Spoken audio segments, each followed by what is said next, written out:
introduce your conference, and I know that you have worked very hard to give a new aspect of your conference and actualize your conference.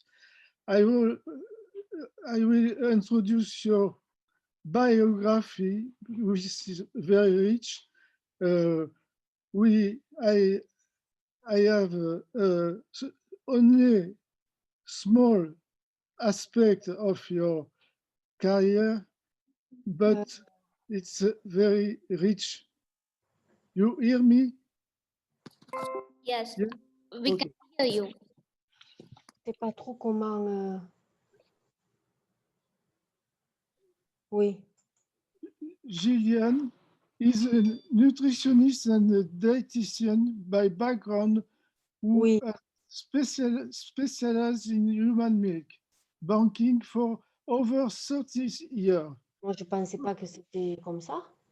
Throughout this time, she has been committed to driving improvement in safety and sustainability, as well as promoting and facilitating equity of access to donor milk for all infants who will benefit. Gillian was the co-founder of the UK Association for Milk Banking in 1997 and the European Milk Bank Association, EMBA, in 2010. Mais parce qu'on a reçu ça pour avoir la conférence en direct, et puis c'est tout. She has contributed to the development of a number of internationally recognized guidelines and standards. Le dissert, je les aurais de toute façon, puisque j'ai payé. Tu vois? Mais bon, voilà.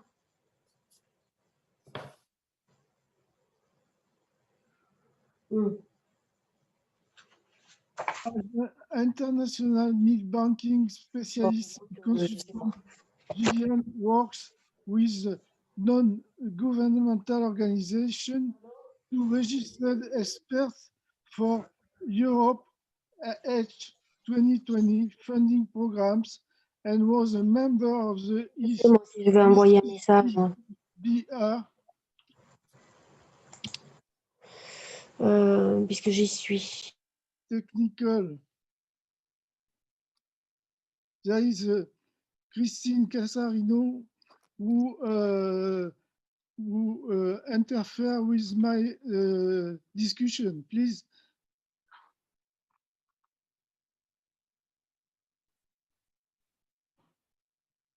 She is member of ICCBA Technical Advisory Group that agreed ISBT 128 coding system for human milk. She has provided support and recommendation to aid the establishment of human milk banks all around the world, including in Australia, India, Kenya, Myanmar, New Zealand, South Africa, and Vietnam. She is the co-founder with Natalie Schenker of the Earth My Milk Bank, and together they also co-founded the Human Milk Foundation, in a UK-based charity established to fund donor milk provision, as well as training and research into the science of human milk in 2019. Gillian received the Point of Light Award from the UK Prime Minister Theresa May for her contributions to the support of breastfeeding and human milk banking. In March 2020, she started a global virtual network of over 100 experts from 42 countries to share their knowledge and expertise in overcoming the challenges posed by COVID-19. Thank you.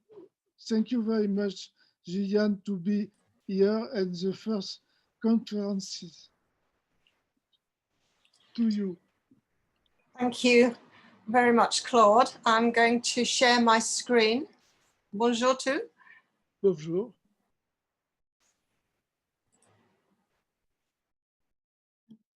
May take a little time.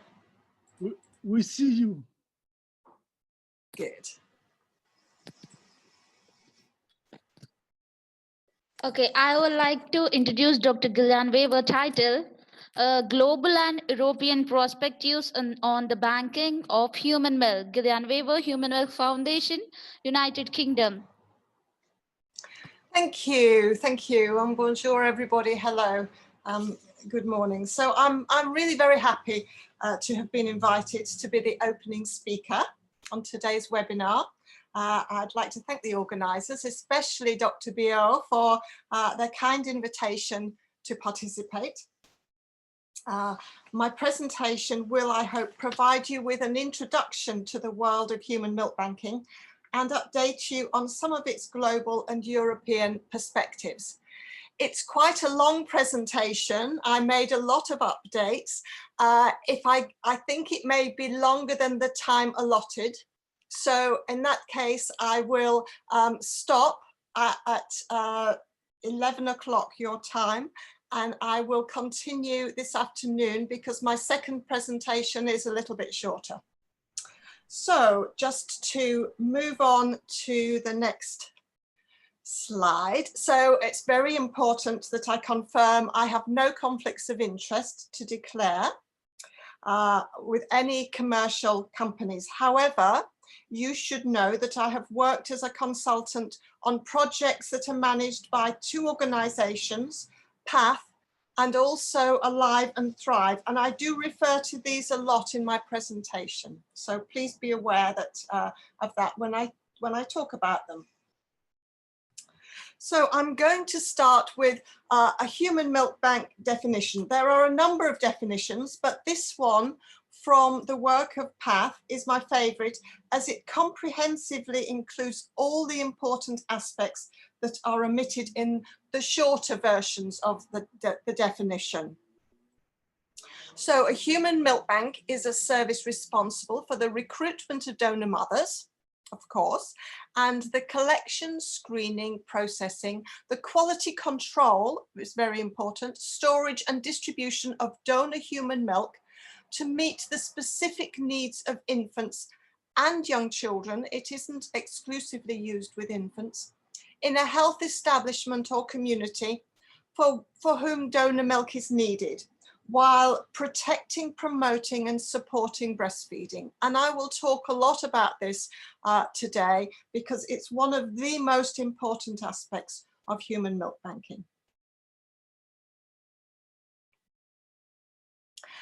And the mission of individual human milk banks is likely to be something alike this statement from Alive and Thrive. So to promote and support breastfeeding by providing safe, high quality donor milk to address the gaps among those who would not otherwise have access to human milk. So in other words, donor human milk is like a bridge to breastfeeding. Or in fact, for some circumstances where due to the death or the extreme ill health of the mother, it may be the infant's only opportunity to receive human milk.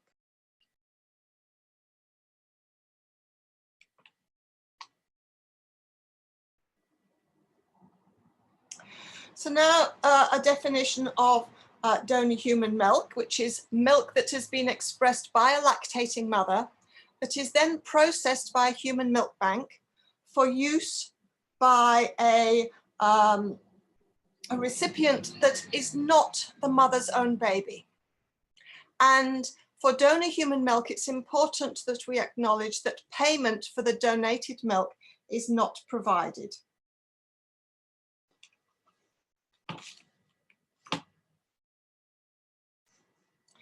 So why human milk banks? Well, at this point, it's probably worth considering the question because there are many answers, including in the first hours and indeed the first few days, due to a number of inevitabilities surrounding their early life, low birth weight, etc., prematurity. It may be that they have been separated from their mother, which will certainly impact on breastfeeding. But for those babies who are too immature to be able to feed at the breast, the mother isn't getting the stimulation that helps her to make her more colostrum and bring in her milk supply. She may be suffering from huge anxiety, exhaustion, possible ill health, and these all contribute to many neonatal scenarios in which there is a need to supplement the baby with additional nutrition. The World Health Organization recommend that donor human milk is the preferred option in these cases. And the safety of donor human milk is best assured when provided by a human milk bank that undertakes rigorous donor recruitment and screening, milk storage, thermal processing, and distribution. It's important to add that multi-sectoral collaboration, together with integration into nutrition and newborn care services, optimize the equitable and safe provision and use of donor human milk.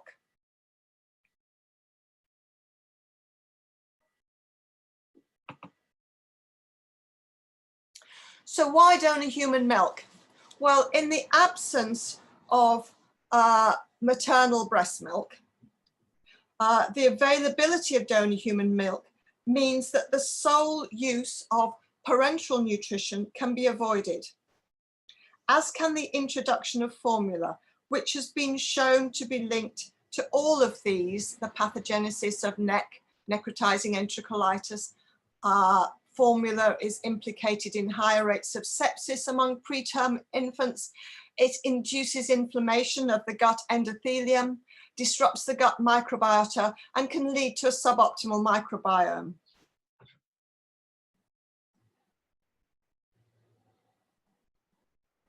In addition to all the highly bioavailable nutrition, donor human milk also provides many of the bioactive and immune components, including 100% of the prebiotic human milk oligosaccharides. Finally, and very importantly, possibly most importantly, the availability of donor milk promotes and also supports and protects breastfeeding.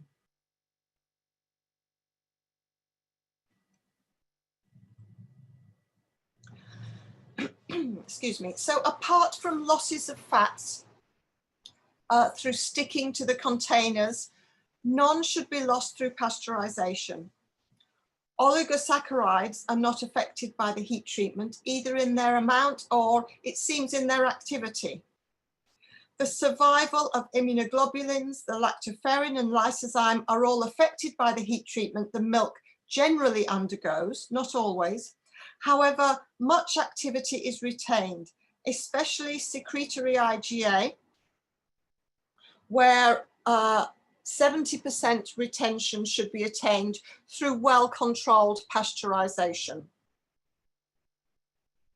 Similarly, with carefully controlled pasteurization, including rapid chilling, these levels of retention should be the minimum achieved. So there should be in donor human milk a minimum of 40% of the original levels of lactoferrin, up to 60% of lysozyme, and as I said, 70% of the immunoglobulins.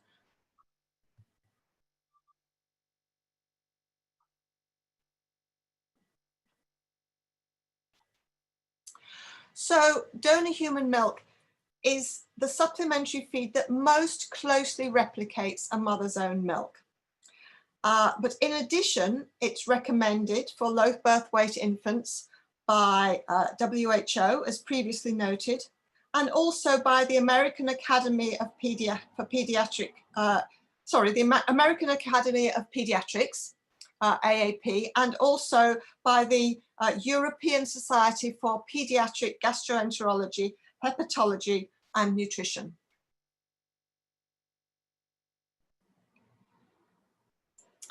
Now, in my second presentation later today, I will be discussing in more detail the clinical, practical and ethical implications of introducing donor human milk into enteral feeding practices on the neonatal unit. But for now, I will just point out that there are clear education and training needs of staff before donor human milk should be used routinely. And these implications can be summarized as that the use of donor human milk should be integrated into an approach that promotes and facilitates the closest possible positive contact between parents and their babies. It should contribute to the baby's optimal health and nutrition. It should never undermine family-centered care, and it should always support lactation and breastfeeding.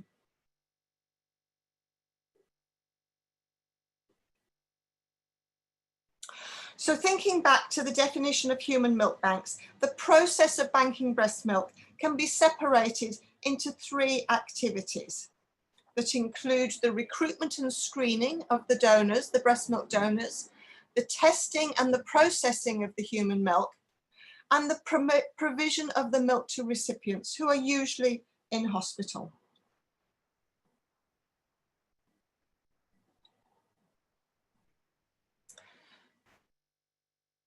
So asking the question, when is a donor not a donor? The term milk donor suggests that there is no payment or other recompense for the milk. However, globally, many mothers receive payment for their milk. So it is important to recognize this and to ask this question, when is a donor not a donor? And think about the advantages and the disadvantages of altruistic versus financially compensated provision of human milk. And ask the question, should milk banks pay for the milk?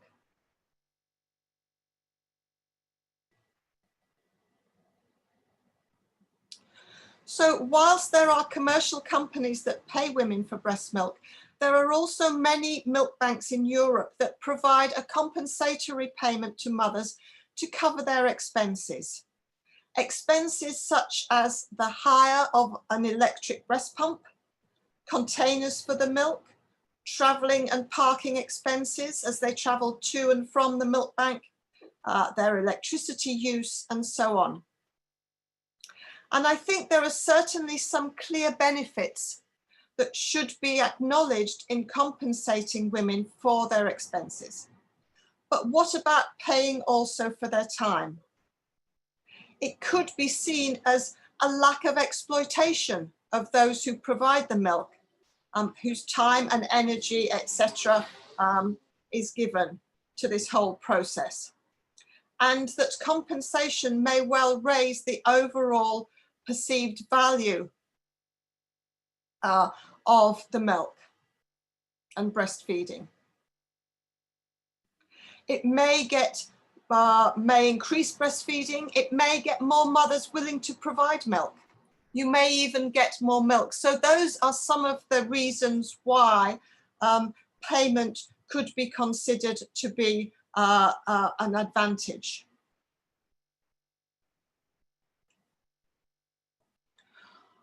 On the other hand, what about the risks associated with paying for their milk? Are there risks? Well, certainly I think there are, and they can largely be summarized in the question, do payments lead to increased instances of mothers being induced to, firstly, overproduce milk, so produce more milk than is optimal for them? Does it induce them to give more milk than is good for their own babies or baby's health? Does it provide milk that is more likely to be contaminated? For example, would it stop? Would a mother provide milk even though she has maybe had a drink beforehand? Now, I'm sure, or provide milk that is more likely to be diluted with water or cow's milk, etc., which would require additional testing of the milk, or provide milk that is suboptimal in other ways. So do payments induce mothers to do any of these? Now, I'm sure you, like me, are thinking, would anyone really do that? Would they sell their milk if they had taken medicines, exclude information about medicines they take, or if they've drunk alcohol before expressing the milk, or would they really add cow's milk? Well, sadly, there have been documented instances of all of these. And so it is a real dilemma. It's one that is very comprehensively discussed in regard to blood donation and blood selling in this book, The Gift Relationship. I contributed to a chapter on milk donation entitled The Milk of Human Kindness that is included in this updated edition. But there are also many publications on the ethics of milk donation and on payment.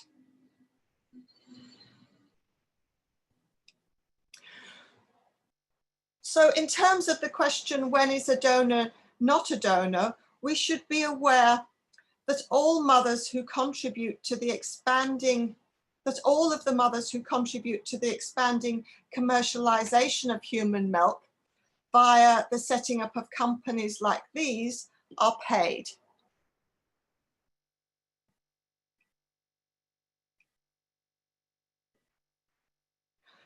But they are only paid if their milk meets the required standards and they have to supply a minimum volume.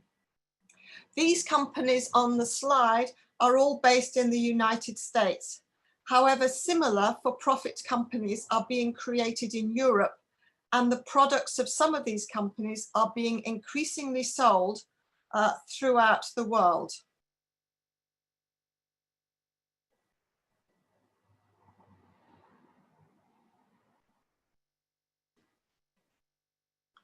So there is a growing commercialization of human milk, no matter what we may think about it. And very sadly, in my opinion, the growing commercialization of human milk has included exporting milk from poor and middle-income countries to wealthier ones, to much wealthier ones. The Ambrosia company pictured here was paying mothers in Cambodia for their milk before exporting it to the United States, until the Cambodian government thankfully stopped their activities.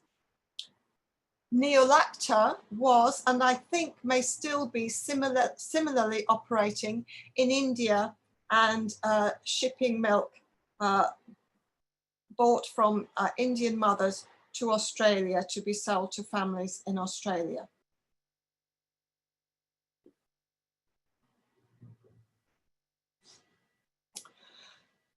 So, what are the ethical considerations when buying, selling, and sharing human milk? Well, there are a number of ethical implications which should be considered. These include the advantages and disadvantages of altruistic versus financially compensated provision, as I've just discussed. Secondly, how do we balance the rights and the needs of vulnerable infants against the rights of the suppliers of milk and of their infants?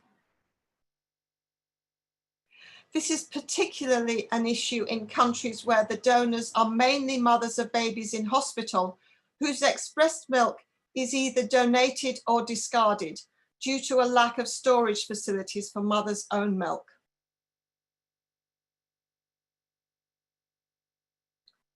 Equity of access to donor human milk is a huge issue that applies to almost all countries around the world. Anywhere that milk is prioritized and where donor milk is not universally available, should consider this when planning services, future strategies, and making decisions about infant feeding.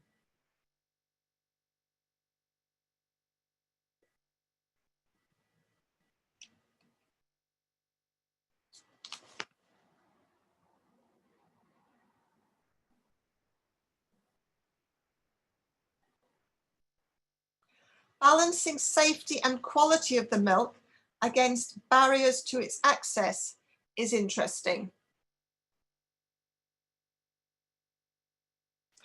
Do safety measures unnecessarily deny some babies access to milk?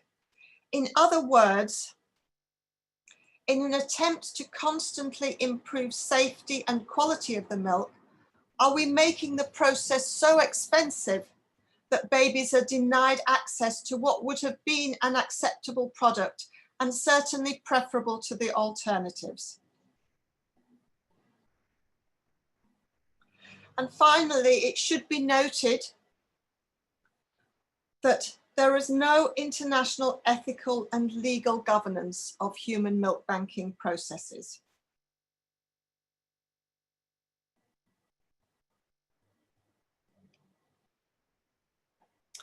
So when maternal milk is not available, donor human milk from a human milk bank is increasingly becoming an option around the world. It is definitely increasing globally.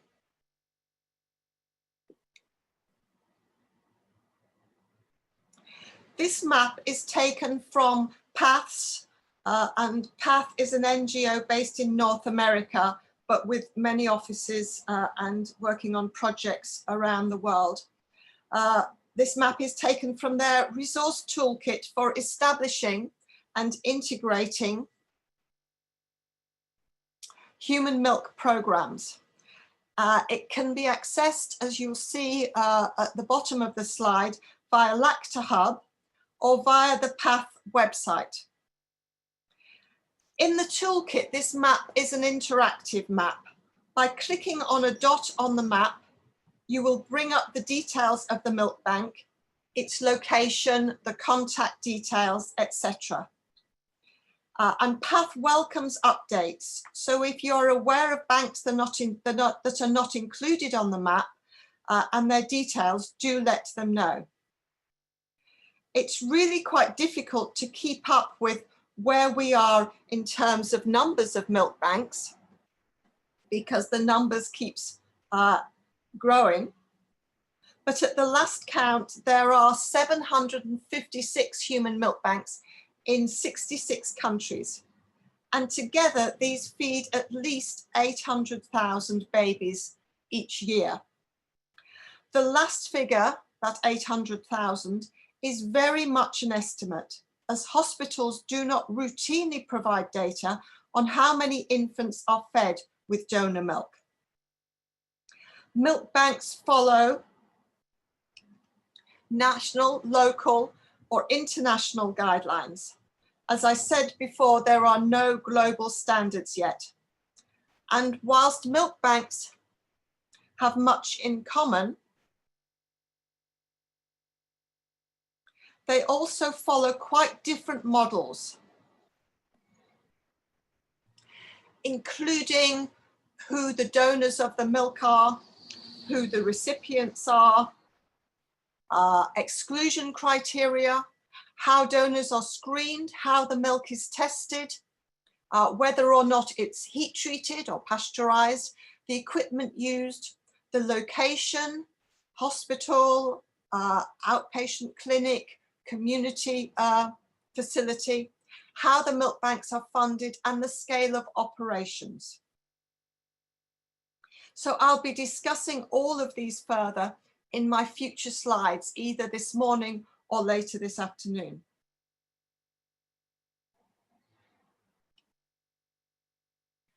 I'm going to take you on a world tour of milk banks, but before I start that, I can't go any further without mentioning the topic that is never far from our thoughts these days.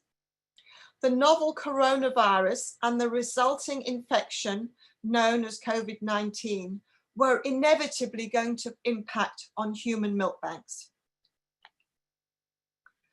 To facilitate communication on this very pressing topic, back in March this year, my colleague and co-founder of the Human Milk Foundation and the Hearts Milk Bank, Dr. Natalie Schenker, set up a virtual network for milk bank staff in the UK in collaboration with the UK Association for Milk Banking. And this was so that we could provide mutual support in the event of staff sickness or increasing demand for donor milk, creating shortages within the NHS. I then went on, again back in March, to create a global virtual network to enable the much wider sharing of COVID-19 related challenges. These are challenges such as to milk bank service provision, such as disruption to the screening service, interruption to donor human milk availability, the transport logistics, contingency planning, and so on, all of which could impact potentially on donor numbers. As a result of the collaborative working via this network, and largely as a result of Dr. Schenker's input, we were able to publish this account of our work in the Lancet. And a more detailed paper detailing all of the work done by milk banks that are part of this global alliance will be included in a paper due for publication soon.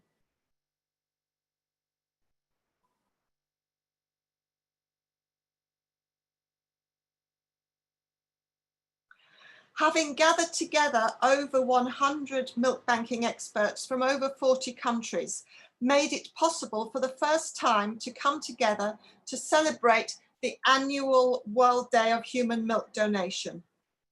I'll return to this later in the day, and you can hopefully view, technology permitting, the video we made, and that was viewed many thousands of times around the world, celebrating this special day and sending out the message that every drop makes a difference.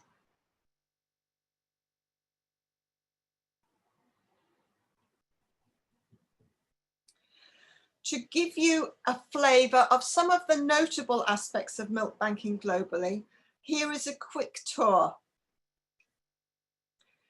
Starting in Europe. Now, I know the oval on the map covers North Africa, where there are, to the best of my knowledge, no human milk banks. In part, this is because of a topic being discussed later in the day by Dr. Virginie Rigaud from Paris, namely milk kinship, which is an aspect of the Islamic faith that impacts on the anonymous sharing of human milk. As you can see from the map, most European countries have human milk banks. The numbers vary between countries, but the number of milk banks, of course, only provides one half of the picture of milk banking. Some countries have small single hospital versions of milk banks. Others have milk banks that supply milk to many hospitals over a wide area. And some countries have examples of both. For example, as I will explain further later today, the Hearts Milk Bank in England supplies milk to 38 hospitals, neonatal units and paediatric wards over much of the south and east of England. In France, the lactariums also provide milk to hospitals throughout a city or a region. Other European countries range from those with a few small-scale operations to those with a mix of small and wider milk provision. Throughout Europe, for the most part, the recipients are all preterm low birth weight or very or extremely low birth weight infants, and very sick infants.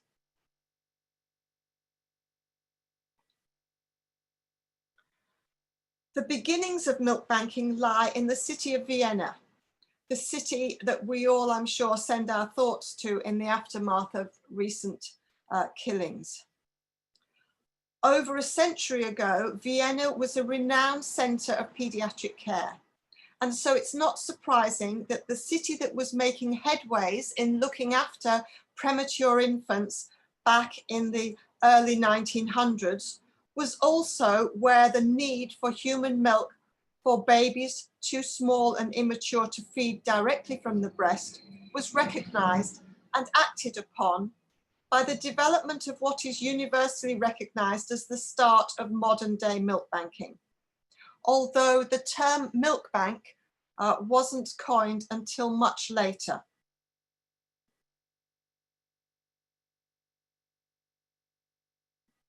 This is the current situation in Europe.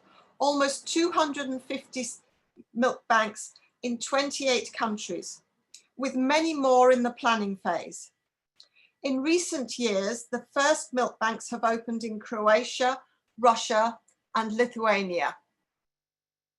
And it's only 10 years since the first milk bank opened in Poland. As you can see, currently there are 11 milk banks in Poland with 3 planned. This map can be found on the EMBA, that's the European Milk Bank Association website.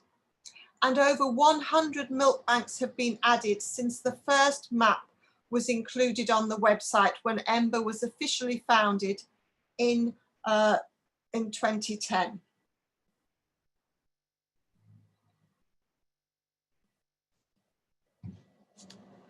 The website has pages dedicated to each country with contact details of the milk banks and information about the National Association, if it exists, and also any national guidelines. This is the page for the UK, where if you scroll down on the page, you will find information about the history of milk banks in the UK, and then links to all of the UK milk banks, and also links to UCAM.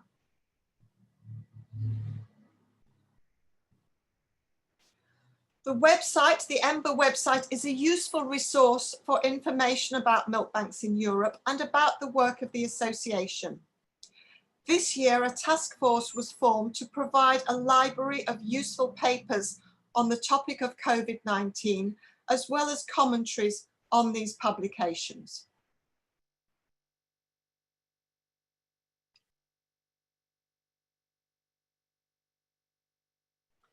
EMBA organises biannual international congresses. The last one was last year in 2019 in Turin in Italy, and the next one will be in Warsaw in Poland. EMBA recently held the second research meeting on donor milk, and these happen in the intervening years between the conferences. You should know that members of EMBA get reduced conference registration fees, and also they gain access to the PDFs of the presentations of previous congresses and research meetings. So there's a huge amount of information that you can access on the website, but even more if you are a member. So do join if you would like to learn more. I'm sure you won't be disappointed.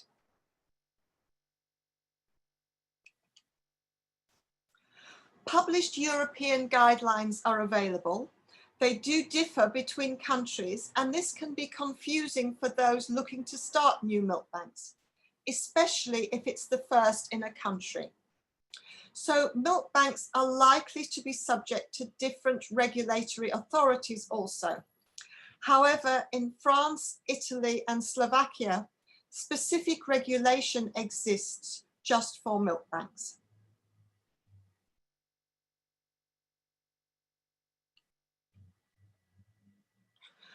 To help present a consensus view of milk bank recommendations, EMBA took on the task of publishing a set of recommendations agreed by the whole EMBA board and additional experts. Published in 2019 in a special Frontiers edition entitled Human Milk in the Feeding of Preterm Infants, Established and Debated Aspects, the paper is now also available in an ebook published by Frontiers.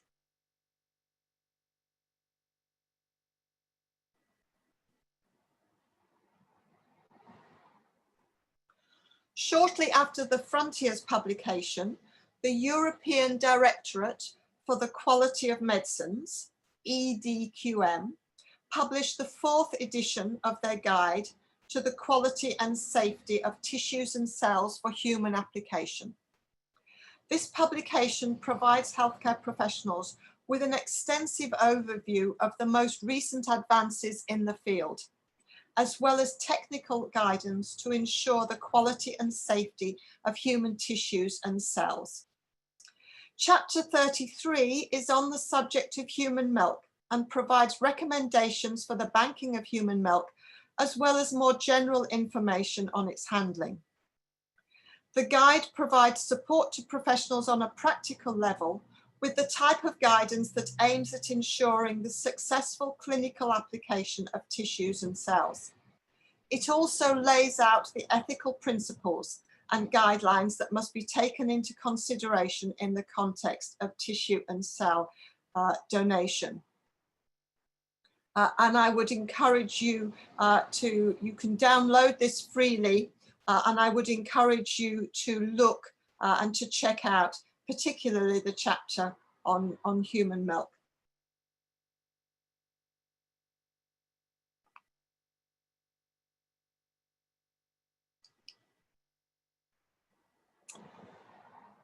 So moving west on this map from Europe, the 2 continents of North and South America have many very interesting aspects of milk banking and the use of donor human milk. As you can see, there are very many banks in South, Central and the Caribbean region. These all mainly follow the model of milk banking pioneered and practiced throughout Brazil. In the United States and Canada, the Human Milk Banking Association of North America has proved a huge repository for information and guidance since the 1980s when it was founded. The association has published updated guidelines every few years, and these have been widely used globally as the basis for national and regional standards. The numbers of Humbana milk banks has more than doubled in the past 10 years, and these mainly reflect the model of recruiting donors over a wide area and providing donor human milk over an even wider region, sometimes over many, many states. Humbana also organizes international conferences, and these alternate with the EMBA conferences. Unfortunately, this year's event in Austin, Texas was cancelled as a result of COVID-19, but hopefully they will be back on track with their meetings in 2022.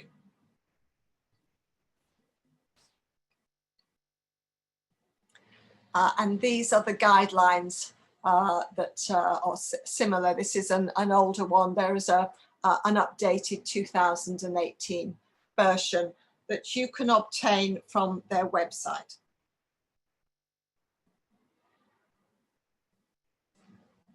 Returning to South America, and specifically Brazil, there are over 230 milk banks located as part of hospital breastfeeding services, and also able to support families at home. For example, families with triplets and more access donor milk if needed. Brazil has been world leading in developing low-cost alternatives to some of the milk banking procedures followed elsewhere. As you can see from the picture, glass jars are recycled and used for collecting milk. Coffee and mayonnaise jars are the best quality, so they are commonly used. And also low-cost alternatives to expensive microbiology tests are followed as a means of assessing the milk's freshness and quality. Paramedics, firemen and postal workers are all involved in supporting milk banks within their communities. And the results have been a successful increase in breastfeeding rates since the number of milk banks first started to be supported nationally by the Ministry of Health back in the early 1980s.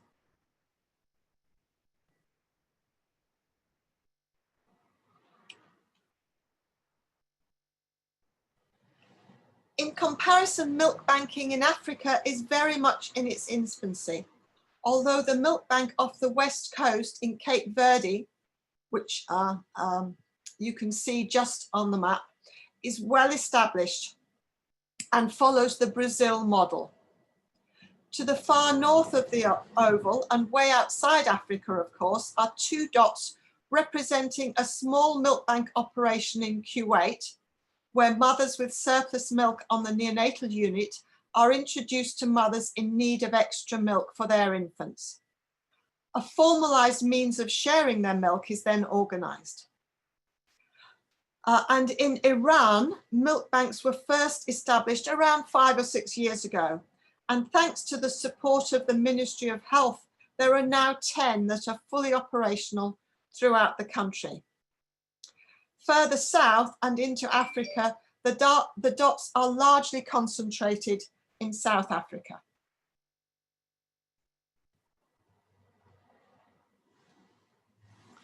Following the establishment of a small community bank in KwaZulu-Natal called the Ithemba Bank, which translates to I Have a Destiny, there then followed the opening of banks on hospital neonatal units, as well as in small rural hospitals. There are now more than 30 milk banking operations in South Africa, and the Human Milk Banking Association of South Africa has a very useful website. National guidelines are currently being finalized in collaboration with the Department of Health. It is very challenging to develop a set of recommendations that are appropriate for milk banks in very different settings throughout a country. Very useful low-cost options for pasteurizing milk have been developed by a team led by Professor Anna Kutsoudis, whose work in the field of breastfeeding and HIV is internationally renowned. More information on this will be included later. However, it is important to emphasize that together with Dr. Penny Reimer, who managed the milk bank, Anna has called for much more consideration to be given to supporting maternal lactation and breastfeeding before concentrating funds and resources on the setting up of milk banks, especially where this is to the detriment of breastfeeding, as it can be if the donor milk is used inappropriately, and especially where resources are so stretched. Now, I agree wholeheartedly with this and emphasize that the primary role of a human milk bank should always be in support of breastfeeding.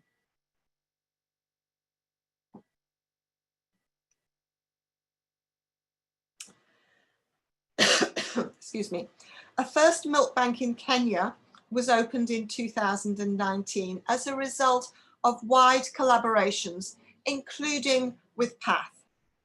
The toolkit mentioned earlier includes a tool on readiness for developing a milk bank, and the milk bank in Nairobi, which is now fully operational in Pumwani Maternity Hospital, is an example of how useful such guidance is. And this photograph on the screen was taken after one of the meetings, one of the international meetings held when the establishment of the milk bank was being planned and discussed.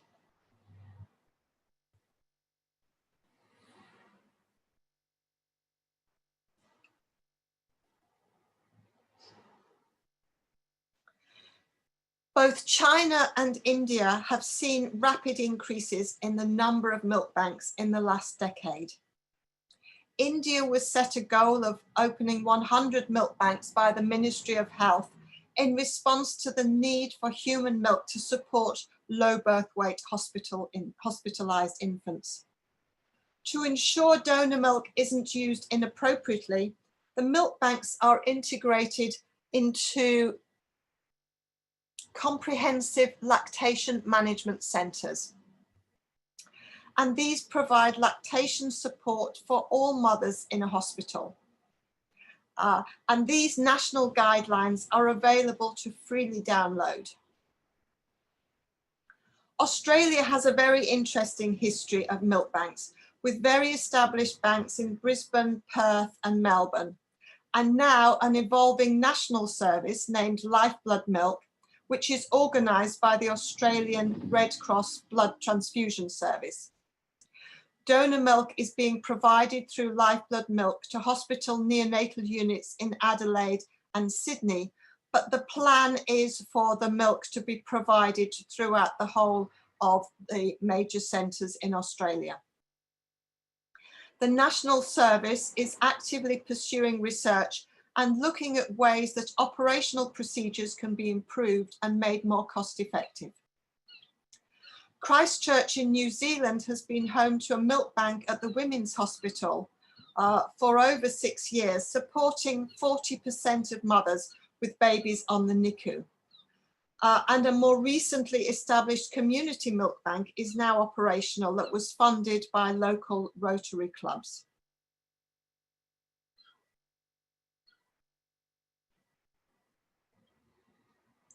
Southeast Asia has seen a lot of collaborative milk banking activity in recent years. Supported by Alive and Thrive with funding from Irish Aid and the Bill and Melinda Gates Foundation, as well as by PATH, the milk banks have grown in both number and activity. Alive and Thrive publications, such as this one, offer a more detailed insight into milk banks in the region, as well as recommendations for establishing banks. And you can download these from their website.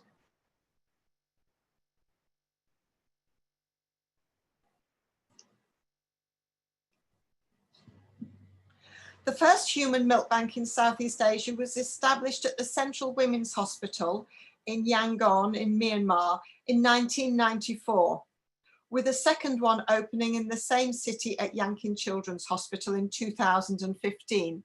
And there are plans to open more in other states and regions.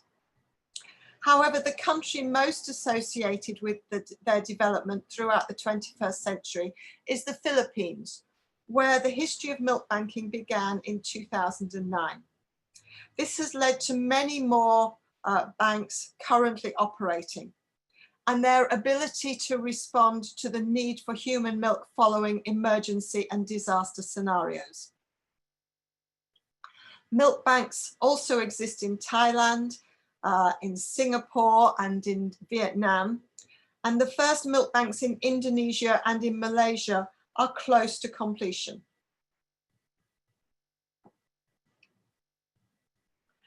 The first milk bank in Vietnam at Da Nang Hospital for Women and Children was established in 2016, and it has since become a model for milk banking throughout the country.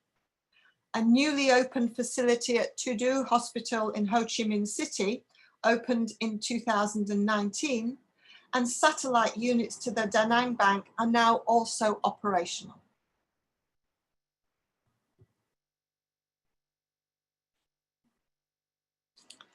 So many examples of milk banks mentioned there, but what do human milk banks look like?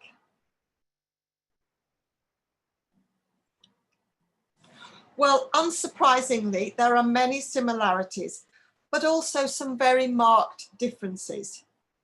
The affluence of North American and many European banks contrast sharply with the facilities found in banks in low and middle income countries, but the emphasis on safety is apparent everywhere.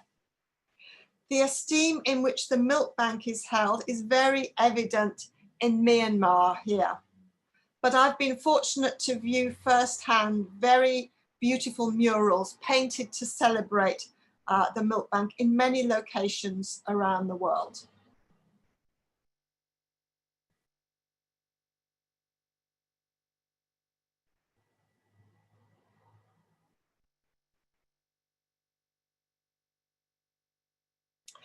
So as I've already referred to, there are different models of milk banks globally, with banks being based in hospitals and in community facilities. They may be funded and resourced via local, regional and national funds, and some operate financially independently of health services through social enterprises, charities and charitable foundations. In my next presentation, I will concentrate on how milk banks operate and on how donor milk is best used in support of lactation and breastfeeding in hospital settings and in the community.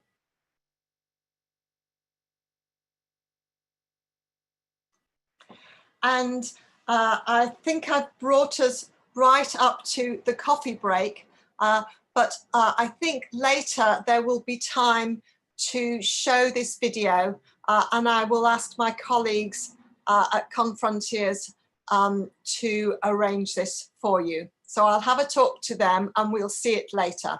But for now, I'll stop sharing my screen. Okay, thank you, Gillian, for your wonderful talk. Let's have a coffee break for 5 minutes, and we will back on 11 a.m.